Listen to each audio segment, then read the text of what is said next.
Welcome to the Geekcentric podcast, and welcome to our spoiler-free review for Star Wars Skeleton Crew. Don't you ever want to do anything exciting? Like what?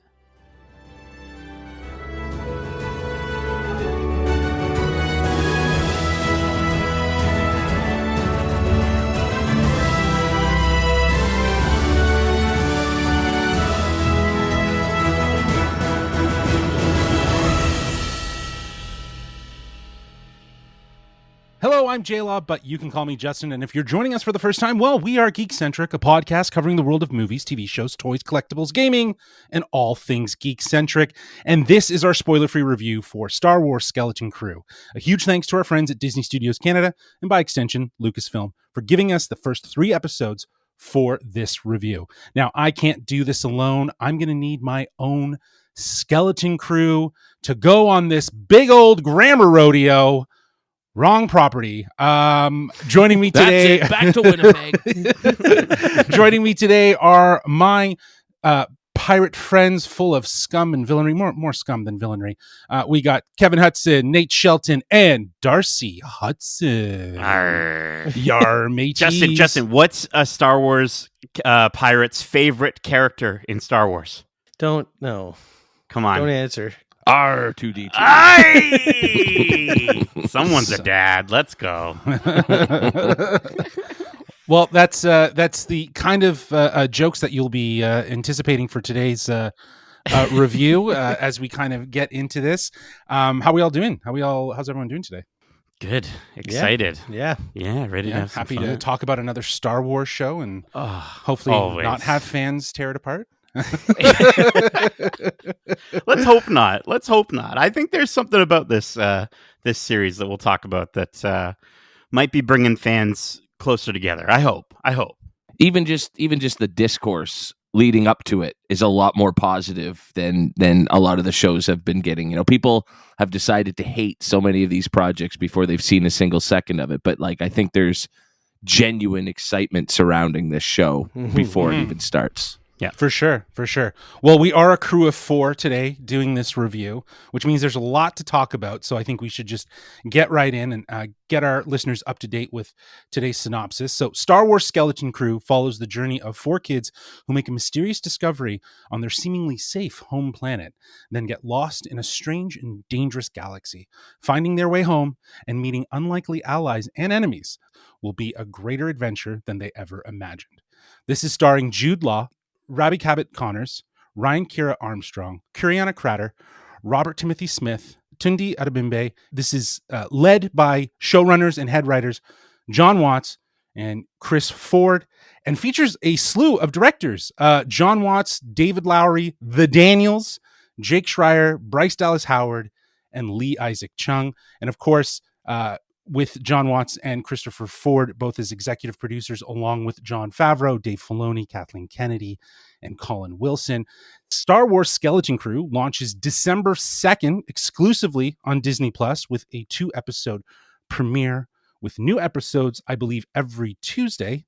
And again, a huge thanks to our friends at Disney Studios Canada for getting us access to these episodes ahead of the show's release, which is today. The day that this review is dropping is the day that the show is out on Disney Plus. So you'll be able to watch it after you listen to our lovely review here. Now I've structured the review with a couple pillars. So we're going to be talking about look and feel, performances and characters, and then the story so far. Because again, we only got 3 episodes. We're going to be completely spoiler free about it, but just what we're vibing with and so on and so forth. So I would love to kick things off by talking about the look and feel. And I think this is going to be a huge topic of discussion throughout our sort of ongoing discussion. And that is the quote unquote Amblin vibes of this show. I think the show captures, and this is what's working for me at least, the show captures that nostalgic magic that you would know and love from those Amblin films, combining wonder, heart, and a sense of adventure. And I think that this, in a lot of ways, is a love letter to those 1980s films while still being a modern Star Wars story. And I think that is what's immediately grabbed me. Like the first episode of these 3 is just pure magic. It's so good. I mean, listen, Star Wars fans, get your spotchka ready for every time we say Amblin in this review. And if you're younglings listening, get your blue milk ready. But no, I think it's funny because Justin, you called it a movie, and absolutely, there are movie vibes all over this show, this series, and I'm really, really appreciating that, and especially from the Amblin films. That are clearly the inspiration. I think, Kev, you brought up earlier, and Justin, you brought up earlier as well, the state of the Star Wars fandom. I think after the Acolyte, there were some less than positive criticisms of the show, some warranted and some absolutely not warranted. But I really do think that the biggest thing going for this show is the fact that it is so practical. I think there are so many elements that are going to bring the OG trilogy fans in with a smile for this show.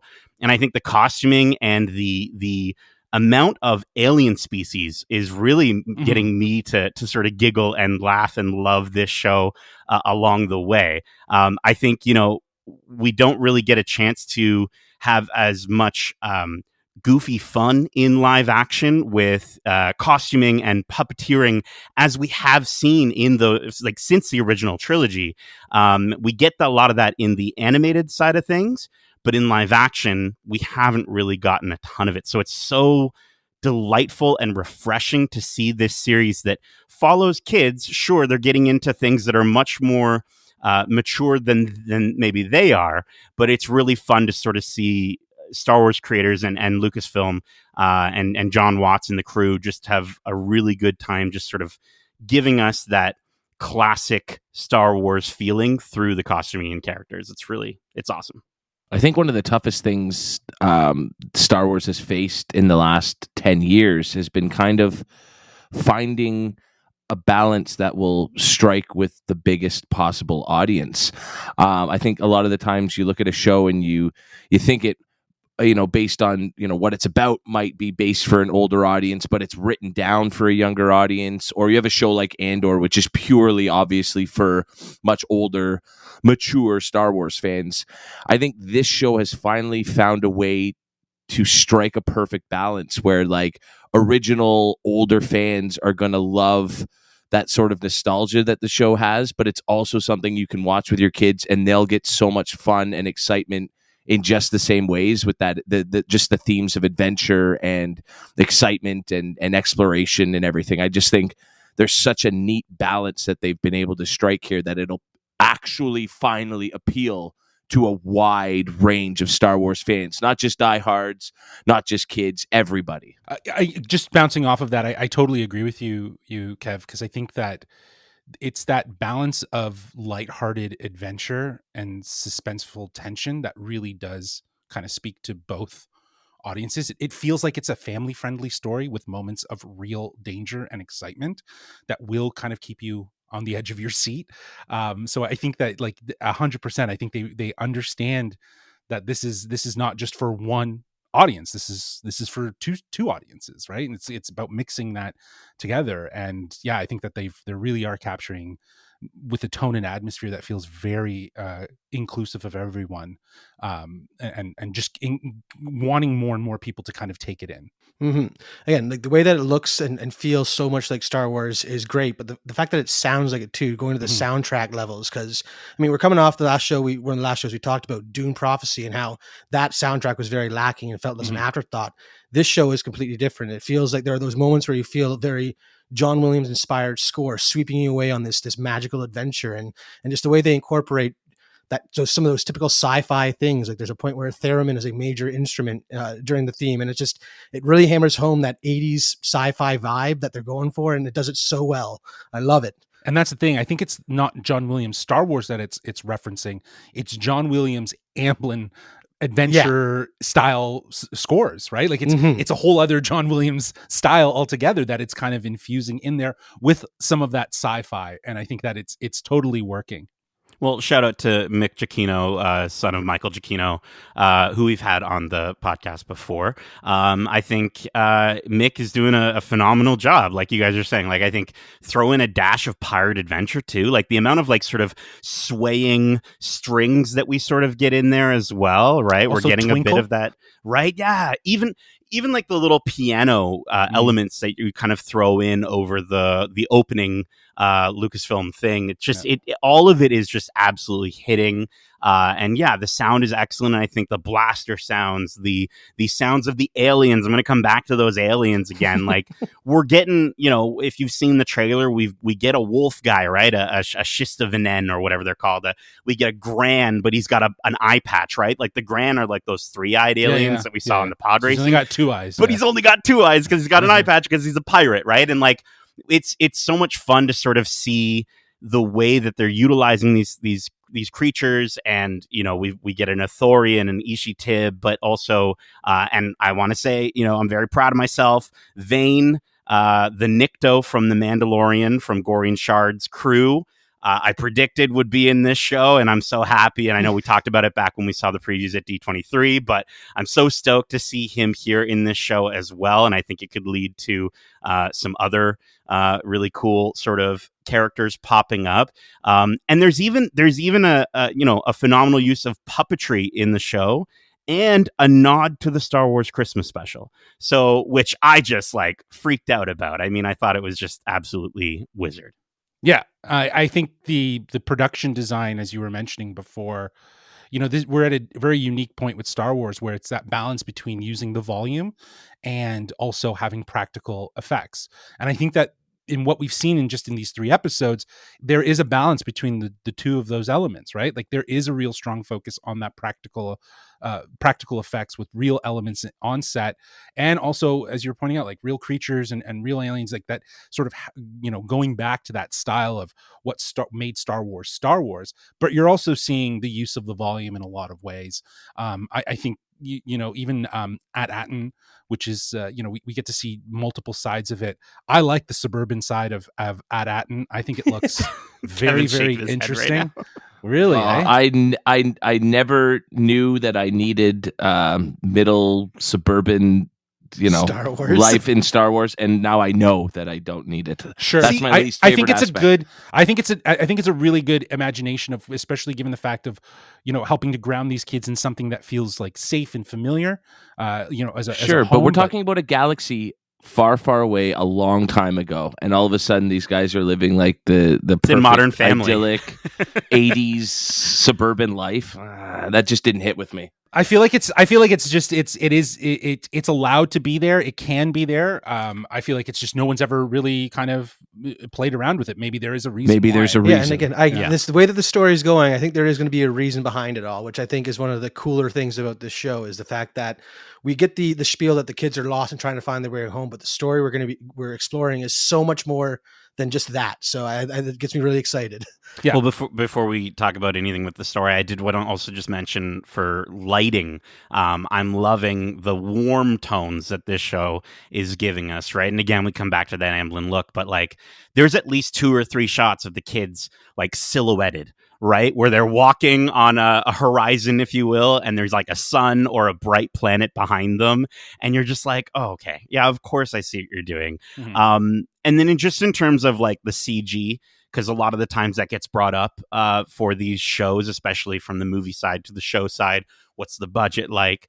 I will say there is some noticeable CG, but I'm having too much fun for it to really bother me. Like I don't think there's really too many times where I'm just like, so it gets a pass. It's I think it does get a pass. I think if they can give you a like sort of you're having such a fun time with this adventure, and also if they didn't have as many practical elements that we've already been championing, showing up in the show in these first 3 episodes, then yeah, I could have maybe been a little bit more. The speeders don't look that great. They kind of look a little rubbery or whatever. But other than that, I'm having a blast. It's too much fun to really nitpick on that. So yeah, I would just, if you're worried about that, I would say don't worry about it. Yeah. And again, the balance between using visual effects and practical effects, it's on full display.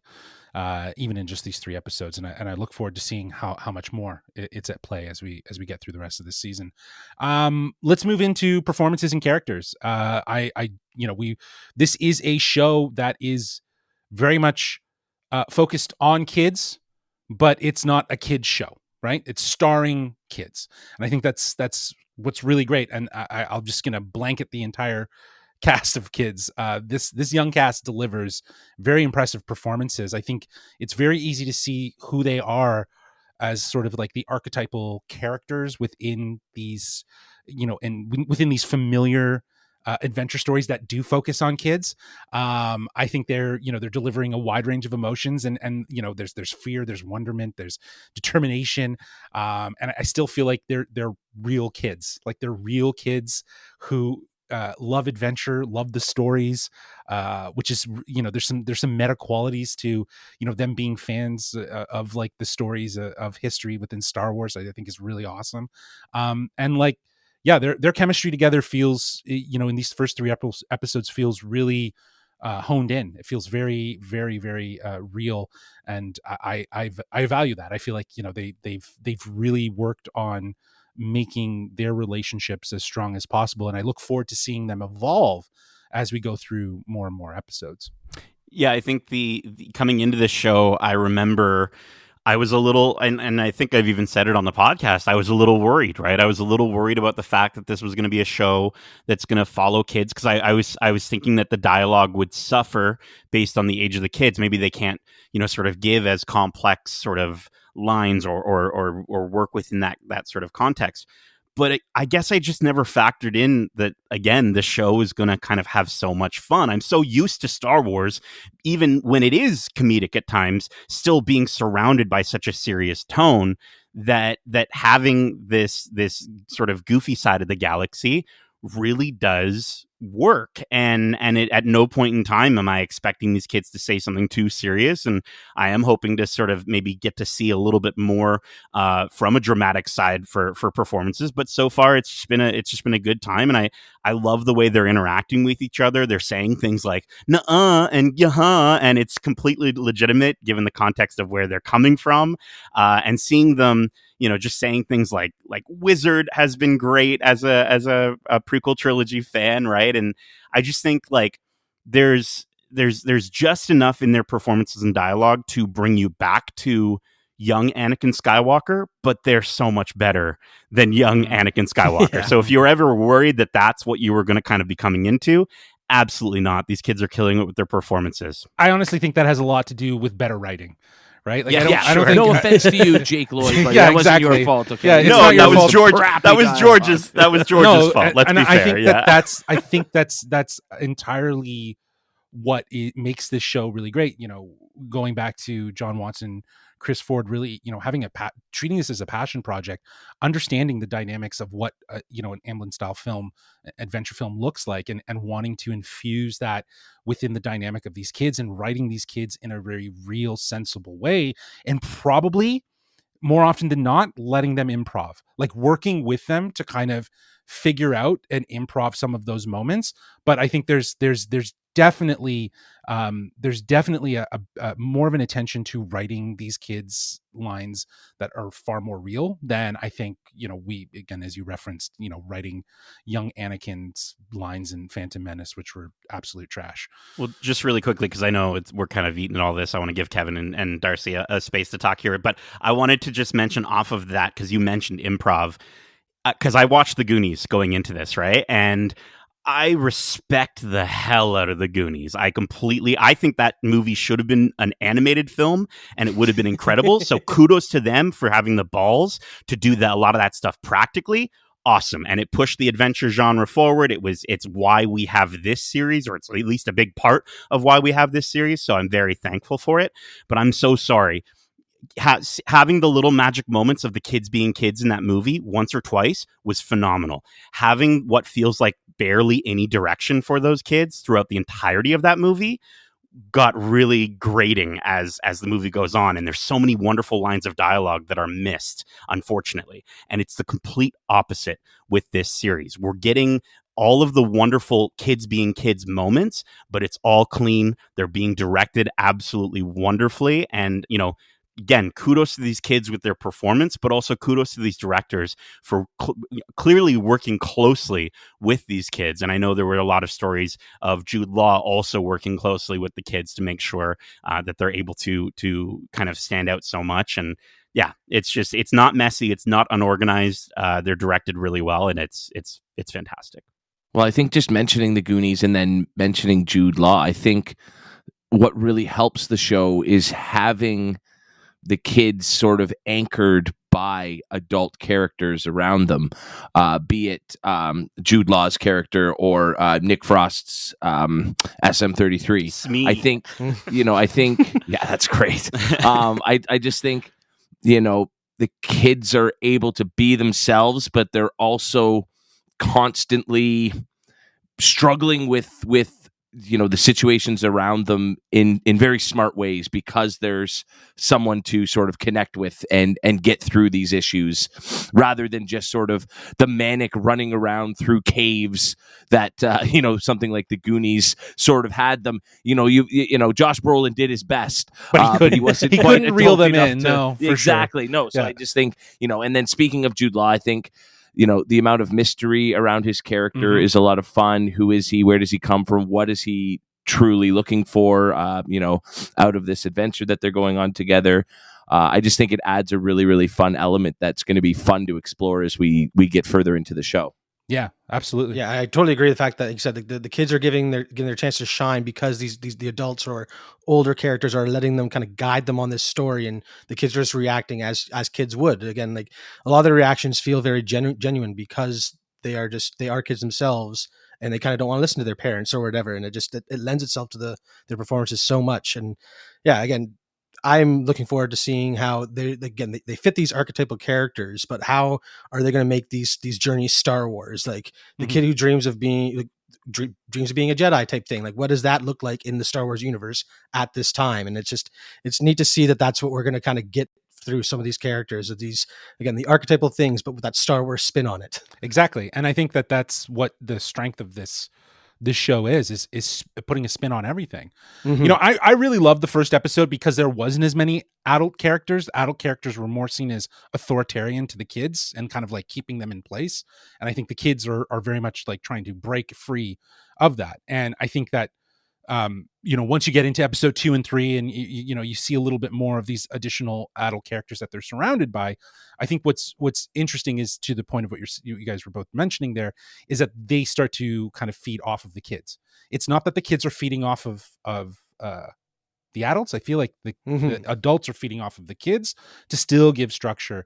I think these kids command the screen in a lot of ways, but with their characters. But yeah, I do appreciate the modern storytelling piece where there isn't just like, okay, act these kids off of one another and let them do their thing, and we'll just make it work in post. Let's do like 4 or 5 different takes, and maybe it'll work once they're just like bantering and talking over each other and stuff like that, which felt like Goonies. Like in a lot of ways there might have even just been one take of that, but like Goonies, it was like sometimes it was just hard to track what people were saying and what was going on. But yeah, I think if we're taking anything from Goonies, it's literally the energy and the vibe of this show, but in space, right? In a lot of ways, and in the set design in some instances, as you'll see as you kind of go through.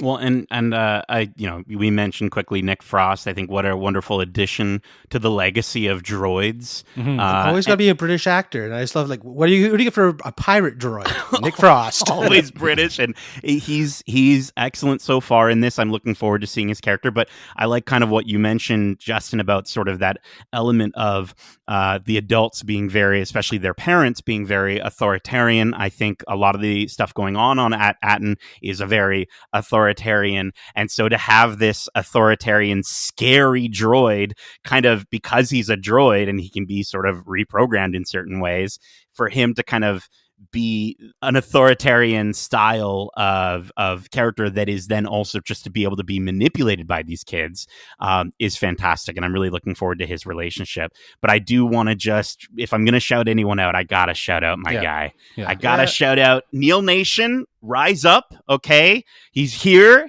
everyone. Forget Grogu. Grogu's so old news. I don't even care about Grogu anymore. I still love you, Grogu. But no, this guy, Neil, I mean, he's the Martin Prince of this group. You know, we talked about Grammar Rodeo. He is so incredibly adorable, though. And I think the coolest thing is, like, this is a mix of prosthetic costuming and performance capture. So when we're seeing things with the eyes with Neil, that's Robert's performance. That's Robert Timothy Smith's performance. Obviously, the voice. It's just, he's such an endearing character, and there's just little elements like his ears having that sort of like rubber wiggle as he runs, or his little trunk moving up and down as he talks. It's just, he's incredibly endearing, and I really do. I cannot wait for all the memes and the GIFs that Neil Nation, I know, will bring strong to the Twitter. So I'm excited. I just want to break it down. Okay, so if Neil is the Martin, I've already figured this out. okay, so Fern's got to be Nelson. Yes. Yeah. Wim's Bart. KB's Wim's and Bart. KB is Milhouse. Milhouse. Yeah. Okay. I love it. That's like spot on. Perfect. Yeah. That's, I broke that down, and I told him, and then he was like, "Yeah, you're absolutely right." And I was like, "Yep," because I know I've watched that episode so many times. It's one of my favorite Simpson episodes. So to find out that this show had that as a working title, Grammar Rodeo, you know, it feels very fitting, especially given the fact of, like, even in the synopsis, it says it's all about getting home. You know, they go on this crazy, they get kind of spun out into this adventure, and now it's just about getting back home. And that's very much what happens with Grammar Rodeo. They go on an adventure, and they have to go home, and they have to get back. So Jude Law and Nick Frost are the Homer and Lisa getting the kids back home. Then, okay. Sure. But I think that there's, you know, I really enjoy Wim, played by Ravi Cabot Connors. He has that sense and that yearning for more that is so archetypal to these adventure stories featuring kids, wanting to know more outside of the world. We know it because we dealt with it with Luke. So the fact that this is very much a sort of subtle, you know, meta callback, and he's a fanboy for like Jedi stories, that feels like, I don't know, like there was one instance, as an Easter egg, there might have been a callback to a moment in actual, like, Star Wars, in the Star Wars trilogy, with a line that I was like, I'm pretty sure one of two characters have said that to each other in a lightsaber duel. But you know, again, we'll see. The internet will probably prove that. But again, I just love that they're fusing this sort of, you know, this archetypal piece of what you would expect from a character like Wim in other adventure stories, but they're also adding in this sort of meta nature of him, his appreciation for the stories in the galaxy, and wanting to be a hero, and all of that. And it does feel very, very reminiscent of Luke's story and his journey. Well, I think what's really cool about having a show based around these four kids is, you know, Luke, sure, he was a kid, but he was more of like a man baby, right? Yeah, he was like 16, wasn't he? Yeah, and even as the prequels have really grown to be adored in sort of a, you know, looking back kind of way, they've certainly gained a lot of love over the last 20, 30 years. You know, Anakin, the character, is still not the most popular, even in diehard Star Wars circles. What you have now is four very distinct personalities that kids can watch Star Wars and attach themselves to. They're going to be cosplaying these kids now. Yeah. They have like characters that they can attach themselves to in the Star Wars universe, which is such a cool idea. Nate is totally going to be cosplaying as Neil. Why not? He's perfect. I'm ready. Or at least one of his family members or something. Exactly. I can see you as Neil, like adult Neil. Like, I'm what excited. If Neil grew up? Yeah, be like a cool little mockumentary. He has a little mustache series under his trunk or something. Yeah, there you go. Like a fan fiction thing. Yeah. What is Neil up to after the events of Skeleton Crew? Yeah. And speaking of events, let's move into the story so far. I think this is we've been talking about it as we've been talking about this cast and obviously the Amblin-style vibes of the show. But you know, this sort of flips the script on everything by focusing on a group of kids navigating the galaxy, offering a more grounded and as Kevin said, relatable perspective to the story. And I think it's refreshing to see Star Wars told through the eyes of ordinary characters in very extraordinary situations. And I think that that's what this is achieving so well. Like, again, that first episode is magic in my mind. Just the way it does stay so focused on the kids. It's a little Goonies episode that gets you hooked and you're ready to go. And I'm so glad that, you know, people are going to be able to experience that first episode and go right into the second one to really get a sense and flavor of what this show's about and what we're talking about here. But yeah, I just, it's flipping the script. It's going a different direction. I'm really loving it. Well, I think what I'm loving most is that it is exactly what we kind of anticipated it to be from the trailers, from the marketing, from everything we were expecting. It's a fun pirate adventure with kids at the forefront. But I think what I've really been digging and really interested in is the fact that we mentioned it earlier, there is something lurking underneath the surface. There's a story to, you know, there's a bigger picture out there. And I'm excited to sort of uncover those surprises as well as what's going on with Jude Law's character. Who is he? Where does he come from? And I like the idea that there are multiple mysteries for these kids to sort of navigate and uncover in different ways that can also work towards each of their archetypal sort of characters themselves. And I also really like how the show, you know, we're 3 episodes in, so I realize we're not that far, and it's tough to sort of judge the pace at which they're going to be kind of doling out this mystery. But I do kind of like the idea that they're taking their time with it, because I think it allows us as an audience to see the larger galaxy through the eyes of these kids. And in a sense of where, you know, when you're a little kid, your scope for things is like your school, your family's house, maybe your house, right? It's not very big. And so to kind of get to see these kids look at a galaxy far, far away and be in awe and discovering new things, as a longtime Star Wars fan, that's so refreshing, because I'm not coming into this with characters that seemingly seem to know what's kind of going on. They're discovering it all new, and it's really fun, because for me, it almost feels like I'm actually rediscovering all these elements of Star Wars again, which is awesome. Yeah, for sure. The story in this is one of the most refreshing things. Because again, we got the idea that it was a pirate adventure in the Star Wars universe, but again, these mysteries they're laying down, and all it took was them putting one prefix to the word Republic to get me all in a tizzy at one point in the show, and just learning that we might be getting some more history through the eyes of these kids is so cool. Because again, the history of the Star Wars universe is so up in the air after Disney's acquisition and the retconning of the canon. So anything that happens in the past is still very unknown, and the fact that there's a hint of we might be getting more of what happened in the distant past gets me all excited. I love it. The story is so cool. Yeah, it's not afraid to kind of go reach that far, right? And really do it. But I do agree with you guys. I think that mystery, it keeps viewers hooked. You know what I mean? Like, it's going to keep viewers hooked to appreciate the Star Wars lore, right? Like, and the Star Wars elements of it. And I think it's that careful balance that will invite new fans while still rewarding like longtime viewers and Star Wars fans of this show. I think that this is what's so great about the show, is that I don't think it's entirely necessary for you to have watched Star Wars. Like, if for a lot of people, Andor was an entry point, right? Because of the word of mouth around it. And I do think that a show like this could be another entry point for newcomers to Star Wars, because of how it's introducing the galaxy through the eyes of these characters. If you're a longtime fan, you're going to appreciate it and enjoy it 100%. But if you're someone new who hasn't really dabbled in Star Wars, Skeleton Crew could be that entry point for you.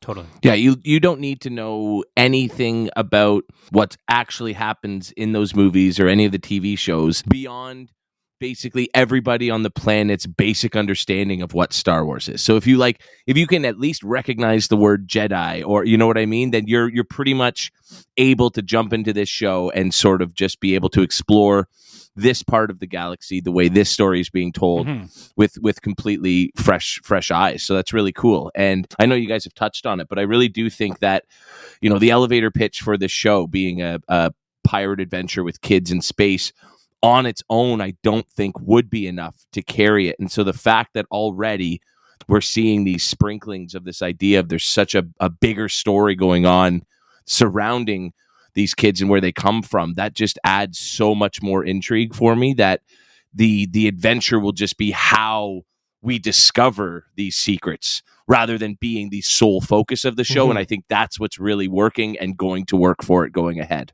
100%. I think the even just down to the structure of this story is so Star Wars, and it's just interesting because I mentioned earlier, and we've been talking about the Star Wars fandom being up in the air. I saw a ton of reactions from all sides of the internet, and some of them were very positive, and some of them were, that's not Star Wars, right? I think the suburban area really scared a lot of people.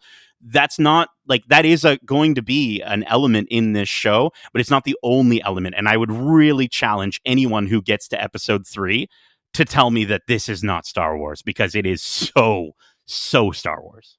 And then I think another thing that, it almost seems like there's a bit of this adventure of the week idea, in that we're kind of going to a new locale so far, doing something different every week, but it's weaving into a full cohesive story. Like they're all connected. They all serve a purpose rather than just being something that the characters do in an episode. It's because of what they did before and what they want to try and do next. And so that's working for me. I don't care if they do end up doing like a different planet or a different thing every single week, if it is part of a cohesive story like we've seen through these first 3 episodes. That's working so much better for me than, say, the middle chunks of those Mandalorian seasons, where it was literally just like killing time until the next big thing happened. Everything Boba Fett, is for a purpose here, and that is so nice and refreshing to see. Yeah, I totally agree. I think that it's like making sense of why they would use that sort of adventure of the week mentality to kind of fit this formula. It's basically solving something on like an invisible pirate map that they're trying to solve. You know what I mean? They're going from one point to the next. I do think, though, that it is pretty straightforward. Like, they just want to get home, and I think every episode is about getting them closer to that possibility of getting home. They are going to come across new people and all sorts of stuff throughout this galaxy that's going to either help them move forward or try to hold them back. And I think that's the excitement of this adventure. It's who they're going to run into, which we'll talk about in a second. But one last note about story, and I think just overall, I wanted to just kind of pitch this to you guys. I really do think that this show is a lot like Andor. I think this show is proof that Star Wars shines when it steps outside of its comfort zone by telling new stories through distinct genres. It's adding depth, it's adding variety to the galaxy. And I think, like, again, like much like Andor that leaned into the political drama, Skeleton Crew is thriving by leaning into this coming of age adventure genre. You know, this approach gives the show its own identity, making it a standout while also feeling undeniably Star Wars with the elements that they're bringing in. So I think that that's the beauty of what this show is really doing. It's not just doing a Star Wars show, it's doing a Star Wars show through the lens of another genre. And I think that's why we're so excited by this. I think that's why we're so refreshed by this, because it isn't anything like we've seen before. I think Acolyte leaned a little bit more into that traditional Star Wars and maybe didn't capitalize on the murder mystery portion enough. And that's where it sort of might have fallen short in terms of my expectations and whatnot. But here, I think what's elevating my excitement for this is how much it is really using the genre of the coming of age adventure to kind of be the anchor point for this show. Yeah, you mentioned Mando. I literally think back to the very first sequence you see of The Mandalorian, and it's a Wild West. Exactly. Right? And that sort of got lost a little bit throughout the series, right? Sure. Yeah. So I 100% agree with you. I think, yeah, please. I want. We talked about the idea of Star Wars horror element being brought into the Acolyte, and that never really. It almost got there, but never really fully got there. So yeah, 100%. Please please more genres in Star Wars, because this is working. Yeah, and if you even think about Mandalorian in some of the episodes, there is that episode in season 1 that was a heist episode, and that episode got it was like one of the best reviewed episodes, right? Fantastic. Like everyone loved that The episode. pirate episode of the Mandalorian. Yeah, no, was exactly. fantastic. But all this to say that I think that's sort of where I feel like Star Wars is the strongest. It's when it's not trying to do Star Wars, it's trying to fuse that genre or a genre into what it's trying to do. You're right, Nate. Like the Mandalorian is very Western samurai, right? Like it leans heavier in that. Star Wars itself is meant to be that, but we know that show is meant to lean heavily in that. And Andor being this political drama, and this being a coming age, it's working. I think that's the lens that they need to focus on. Well, I mean, it's just going back to Star Wars roots. Like you were talking about how the whole thing was inspired by samurai, but it was also inspired by just the fantasy genre about, Yes. your hero finding a wizard in the woods and going on this grand adventure to save the world. And now we just put that on a larger scale. And that's what we got Star Wars from. So seeing this willingness to work and adapt these other genres definitely works for them. And again, as a fan of the extended universe with all the books and stuff, we get so many different genre bends in the books because stories are so multifaceted. There's not one way to tell them. And again, we're seeing Star Wars thrive when they really double down on this. Like this is the type of story we're telling. And this show is just, again, building on the success they've done with that so far. Yeah. I think it's clear though that we're not going to be giving a rating on these episodes. We only got 3 and our rating would be more customary to the entire season. But I think it's safe to say that we're feeling pretty hot about these episodes. We're feeling very excited about these episodes. I think it's obviously, we know based on, as we've mentioned before, with the fandom of Star Wars and the expectations versus reality, that could be very much a real thing. But there's a lot that these 3 episodes get right, and we're excited for everyone to watch them and hopefully join in that excitement for what this means for Star Wars moving forward. But before we kind of wrap, I did want to ask a fun question. I thought we could all put our prediction hats on here. We do know that this is taking place in and around the Mandalorian timeline. We've had a lot of shows that have been very focused on that timeline. I was wondering, based on where this is happening, who would you like to see show up in this show? Anyone want to kind of go for a first try there? Darcy? I mean, I feel like it's a pretty obvious thing. You get lost kids. You obviously go to the authorities. I feel like a very likely pop up at this point would be some Carson Teva or maybe Zeb. I think would be cool to see. Yeah. Maybe some both New of them? Republic people. Maybe both. Yeah, trying to be cool. like, oh, the Yeah. kids are lost. Let's try and help find them type thing. I think that'd be cool. And then another one that I'd love to see at this time, because we are seeing the rise of the New Republic and maybe Jedi who are in hiding are feeling a bit more open to coming out.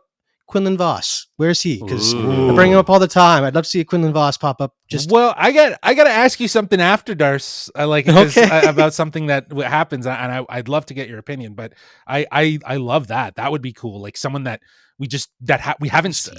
a right? Jedi in hiding coming out, because now it's safe to come out. I think that'd be a really that's where it should happen at this time frame. That's a good prediction. That wasn't even one that I was anticipating. I was thinking more of the people that we've already been introduced for it. But I love the Zeb and Carson Teva. I think those make absolute sense, especially given what the sort of political climate of what's going on at the time. Nate, how about for yourself?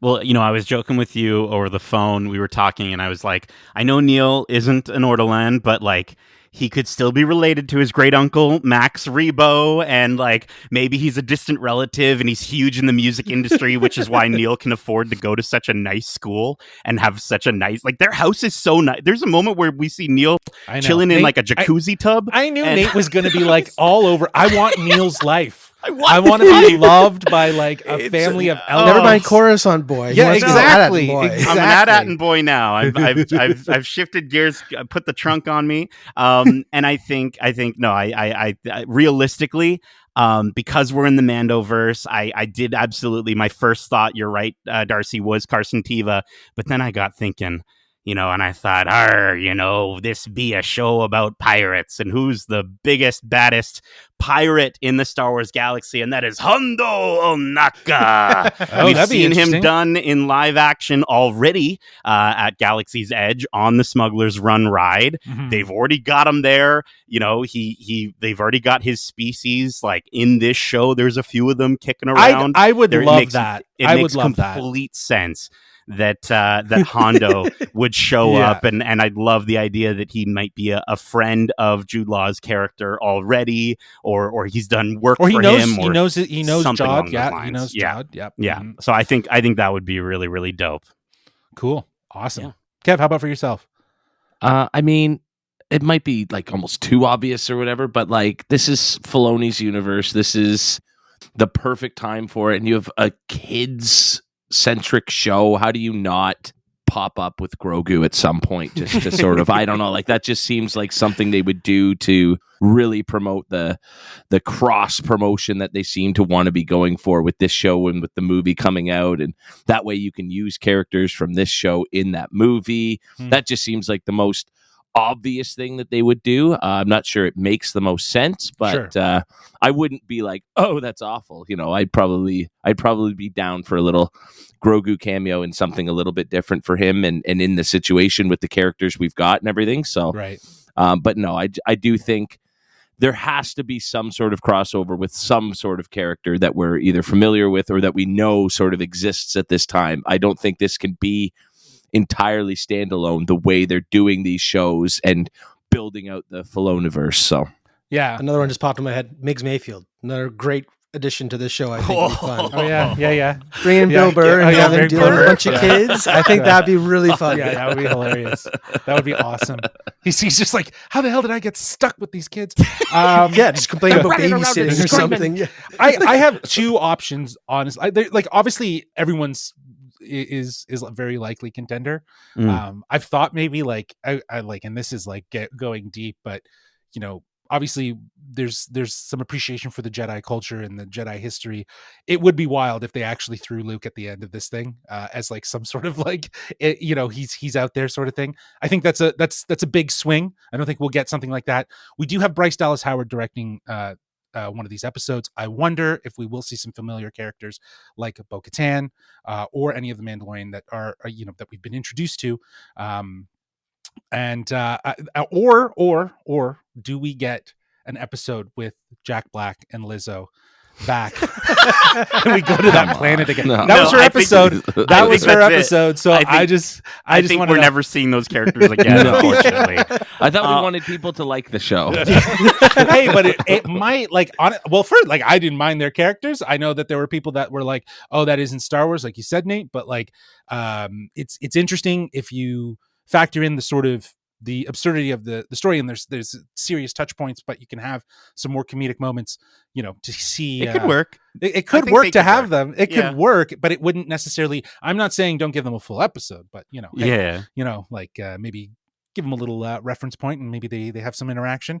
You know, I could see Jod, you know, knowing some people on that planet. For sure. I listen. We're. I know we're going long. I'm so sorry, but I do because we're not going to have a watch club for this series. But I think if I'm going to just keep that speculation hat on one more time, Cad Bane. He's not dead. That would be. He loves also stealing dead. children. Yeah. Yeah. Get Don't Cad kidnap Bane her. in here. You know what I Yeah. mean? No, I he's got a think that history would with be kids. That's true. perfect. And I think what a great way for them to sort of be like, hey, you thought he was dead? Nope, it's okay.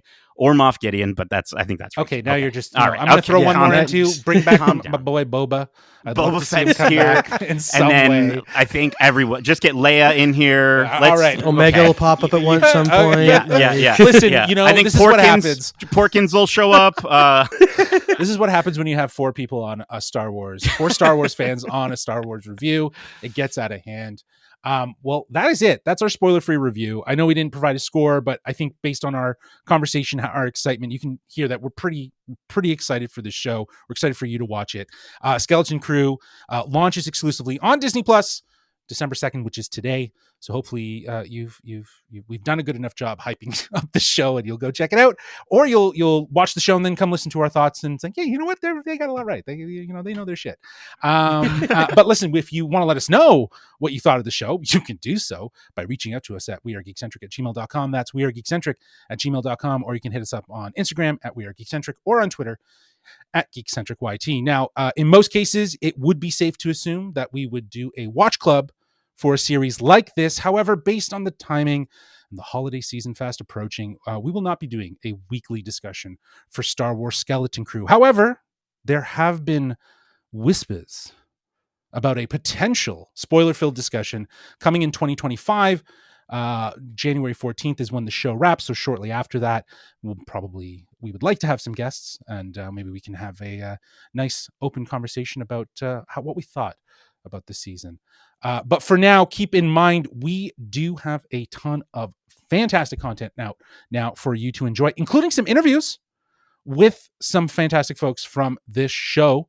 I had the opportunity to talk to the skeleton crew, the kids, what we were gushing about. Rabbi Cabot Connors, Ryan Kira Armstrong, Kiriana Credit, and Robert Timothy Smith. They were fantastic, and they were a total delight, full of energy. But I also had the opportunity to talk to the head writers and showrunners of this show, John Watts and Christopher Ford, who shared their passion and affinity for the type of Amblin-style films that we've talked about here, and also just their love for Star Wars and what that means to them. So I think they are both available for you to watch. And The Simpsons. Sorry. We did. Yes. Sorry. We did talk about, I did bring up the fact that their show, the working title for their show was called Grammar Rodeo, and what that meant, and if there was any influence there. But yes, both of those interviews are available on YouTube at youtube.com/geekcentric and on podcast feeds. We got a ton of spoiler-free reviews out right now, like our most recent for Moana 2.